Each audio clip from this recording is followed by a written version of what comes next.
pues escuchemos lo que decía Vicente Fox. Decía que eran unos huevones los adultos mayores y que no deberían de recibir un apoyo social. O a Marco Cortés, cuando dijo claramente, siendo presidente del Partido Acción Nacional, que ellos estaban en contra de la política de programas sociales, ¿no? Oye, ¿cómo ves a los neoliberales diciendo que hay que universalizar los derechos después que no lo hicieron todo el periodo que gobernaron? Vuelven a tundir a Leo y a los neoliberales por los programas sociales. Reciben en Barcelona, España, a Claudia Sheinbaum como una estrella de rock. Vamos a discutir sobre el estado asistencialista y clientelar de la Cuarta Transformación. Bueno, pues le toca comenzar a Arturo, que bueno, pues tú eres miembro del partido, movimiento, que no que inventó estos programas, pero sí que los ha implementado de manera cada vez más generalizada y cada vez más. Este año vamos a gastar $1 billón en programas sociales. Así Arturo. Es. Leo, muchas gracias. Leí con mucha atención el análisis que hiciste serio, me parece, en torno a este tema. Me parece que es un tema que celebro que se debata, ¿no? Yo diría que el asistencialismo no es el modelo de nuestro movimiento. Al contrario, es un modelo al que nosotros hemos denominado como humanismo. De hecho, la palabra asistencialismo nace justamente de la izquierda latinoamericana, en los casos de Argentina y de Perú, para criticar las migajas que daban los gobiernos neoliberales a la gente que no tenía recursos. ¿Por qué pienso que la posición de nuestro gobierno es distinta? Por ejemplo, se dice, y comentabas tú, que Xi Jinping en China, por ejemplo, rechazaba el asistencialismo, criticaba estos programas de dar efectivo a cambio de nada. Criticaba la mentalidad, por ejemplo, de esperar ayuda y promovía más la autosuficiencia, por ejemplo, la autosuperación, y en su visión el Estado no debe de ayudar, sino que debe de no sustituir el esfuerzo individual. Correcto. Yo lo que digo es no. Esto es la China comunista. Claro, me queda claro. Los programas de la Cuarta Transformación tienen un enfoque muy claro a ciertos sectores y me parece que no son a los sectores en edad productiva. Primero estamos hablando que la gran mayoría de los programas sociales se van a adultos mayores. Personas que tienen más de 60, 65 años, ahí inició justamente, ¿no? Países como Japón, como Corea del Sur, como Finlandia, dan este tipo de apoyos reconociendo una vida de trabajo. Por otro lado, gran parte también de los programas sociales van enfocados a incentivar la actividad productiva desde los jóvenes, como Jóvenes Construyendo el Futuro, que logró ingresar e incorporar a 8 millones de jóvenes a la actividad productiva, y ahí es donde se van. Y las becas Rita Cetina, que van, por supuesto, a las niñas y a los niños de primaria y de secundaria. Damián, a ti te tocó votar y creo que votaste a favor de que los programas sociales se incluyeran en la Constitución. Sí. O sea, ganó, es una victoria cultural de la 4T, ¿o no? Fíjate que yo no lo creo porque no los inventa la 4T. De hecho, en la Constitución estaban desde el sexenio anterior a ellos. Me tocó votarlo a mí. En 2012-2015 se puso el programa de adultos mayores y también el de discapacidad en la Constitución. Lo que hace el gobierno de Morena, y yo sí lo reconozco, es de las cosas que me parecen positivas, es universalizarlos. Creo que está peleado con un enfoque de desarrollo económico. No, precisamente porque sí está ligado a productividad en términos de que ya no es normalmente productivo alguien a partir de, a lo mejor un poquito más adelante, pero en esa edad. También les decía yo, y lo digo hoy, oye, pues si estos han existido desde hace mucho tiempo. De hecho, el primer gobierno federal que da un apoyo a adultos mayores de esa naturaleza es el de Fox, del PAN. Temas, se criticaba que si un porcentaje es para alimentos, otro para vestido, ¿y en qué quieren que se lo gaste un estudiante? Sí, en útiles escolares, pero también para ayudar a su familia, para poderse dedicar a ello. Entonces, no, yo sí creo que está bien. Lo que creo es que no son únicos. A ver, es un piso. Me encanta además que hayas hecho un guiño al tema de la Revolución Cultural China. Sí. Porque, como yo he dicho muchas veces, el PT es esencialmente de ideología maoísta.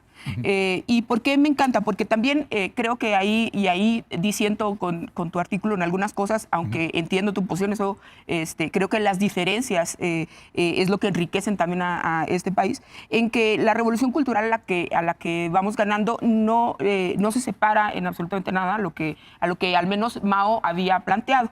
¿A qué me refiero? Y esto le va a encantar al Movimiento Ciudadano, porque Mao tenía un dicho que para acabar con la vieja política había que sentar una nueva forma de política y de economía.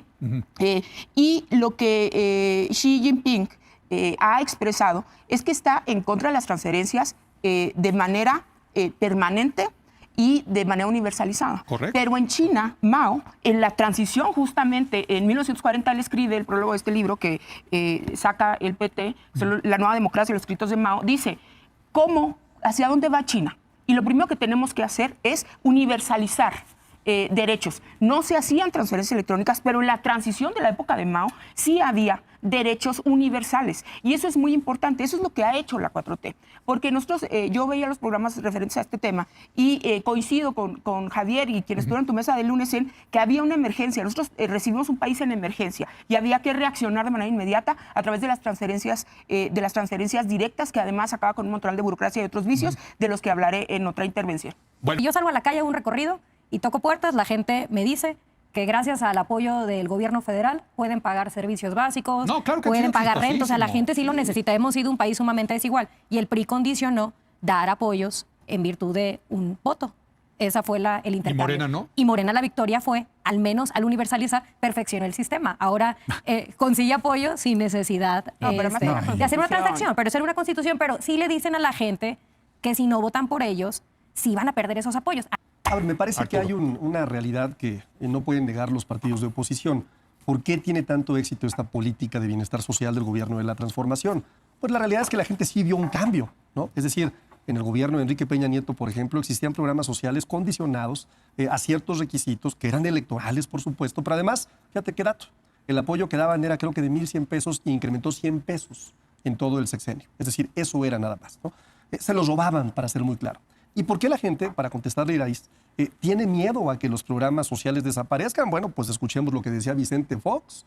Decía que eran unos huevones los adultos mayores y que no deberían de recibir un apoyo social. O a Marco Cortés, cuando dijo claramente, siendo presidente del Partido Acción Nacional, que ellos estaban en contra de la política de programas sociales, ¿no? O escuchar de pronto a figuras que han dicho reiteradamente que deberían de trabajar en vez de recibir. Entonces, el miedo tiene que ver con el regreso al pasado. Datos que me parecen muy relevantes. El Banco Mundial ha dicho con toda claridad que hay evidencia muy clara de que las transferencias directas ayudan a reducir el costo administrativo y a reducir la corrupción. Y eso me parece un dato muy importante a ponderar, ¿no? Otro tema que me parece muy importante es que el argumento que ha manejado la comentocracia y también la derecha durante mucho tiempo fue el mismo, ¿no? Que de alguna forma manejaron con el salario mínimo. Es decir, decían, más temprano que tarde, las finanzas del Estado van a quebrar. Es insostenible. Y esto lo decían con el salario mínimo. Y hemos demostrado que no, que incrementando en un 154% el salario, no se puede lograr un beneficio y un estado de bienestar social. Eso me parece muy relevante ponerlo sobre la mesa como un tema de análisis para decir no es asistencialismo, es humanismo. Damián. Bueno, digo, se dicen mentiras al aire. Yo nada más aclarar que en el gobierno de Vicente Fox existía el programa de adultos mayores. Bueno, a ver, nosotros votamos a favor, te decía, sin duda, y yo creo en ello.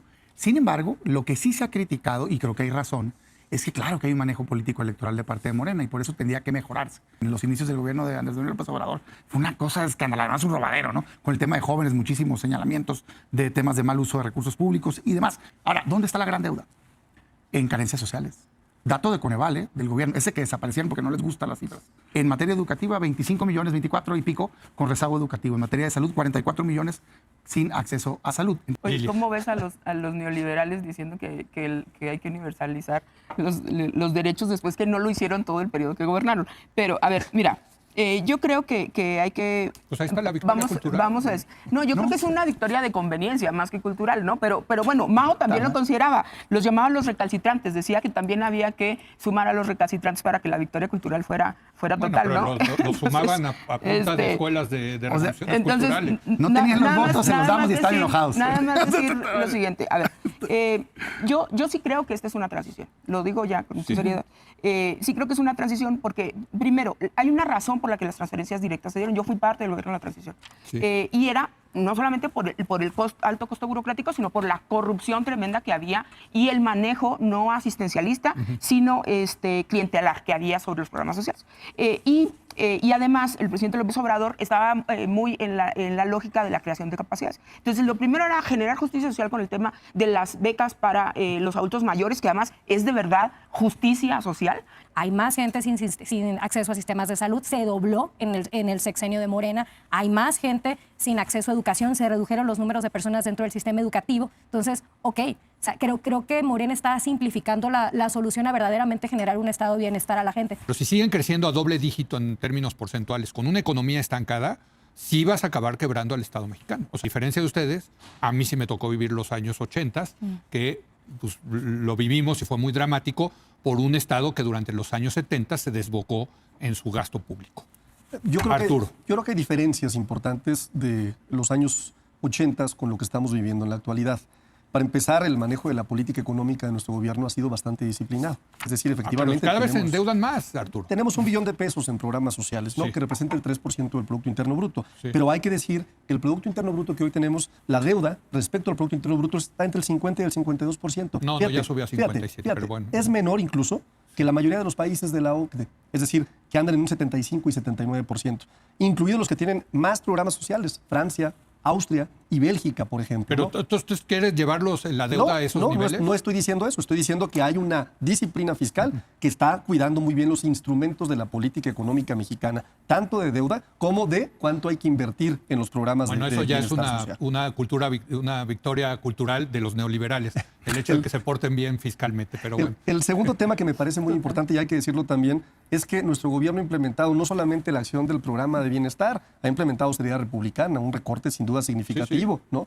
Ha reducido los índices de corrupción sin duda, ¿no? Tenemos un ahorro que se calcula en 6 billones de pesos, mientras el gobierno de la transformación ha llevado a cabo distintas acciones que nos han permitido tener resultados muy importantes. El incremento ha sido histórico en la recaudación fiscal. Ya no se regala o se condonan impuestos como sucedía en el pasado. Y también hay que decirlo, el índice Gini, que es el único indicador que nos permite medir de alguna forma si ha servido esta política pública implementada por el gobierno de la transformación, dice que somos el segundo país de América después de Canadá en haber dado resultados en la reducción de desigualdad. ¿Qué creo? Me parece que en la medida en la que sigamos cuidando los instrumentos de política económica, la deuda de nuestro país y que las políticas de bienestar vayan dirigidas a incentivar ciertas actividades, pero no a quitarle o a sustituir a las personas que están en edad productiva, seguiremos generando condiciones de prosperidad compartida.